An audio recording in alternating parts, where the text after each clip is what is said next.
roughly half of the tech startups are either run or co-founded by Asian Americans.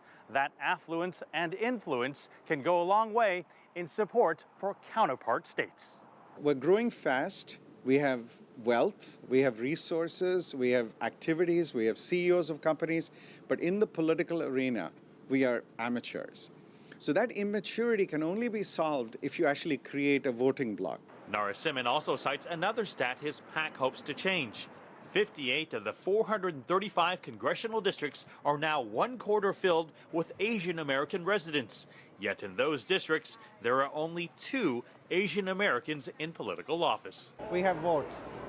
We know how to deliver those votes today. Shekar Narasimhan, a banker, points to the 2014 Senate election in his state, Virginia.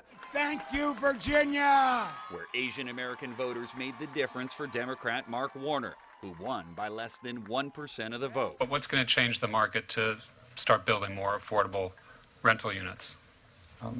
The fundamentals of economics are that it takes, look in your own jurisdiction, I don't know where you live, but if I optioned a piece of land and I went in to get the zoning and entitlements, it'd be 3 to 5 years before I can put a stake in the ground, and another 2 or 3 before I can actually start renting.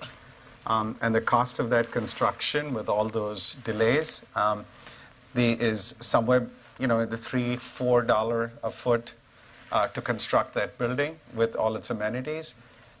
You could cut out the club room, you could cut out the sauna, but it's still $3 a foot. And most of the renters we're talking about can afford $1.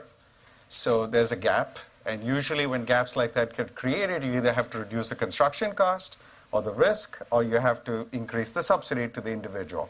So it's either income support or capital support. Unfortunately, there's no magic to that whatsoever. So jurisdictions have to step up and start enabling density.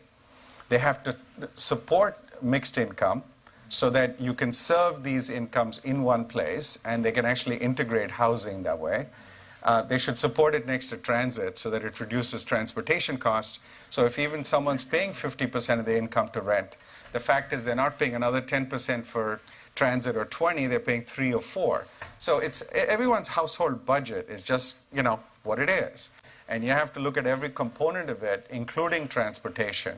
But I do think there are communities that are working on this idea. They're getting damn little help from the federal government. But if they were to get help, it would have to be in the form of capital support like the low-income housing tax credit, which actually enables housing to be built for 30 years and be kept affordable for those at 60% of AMI.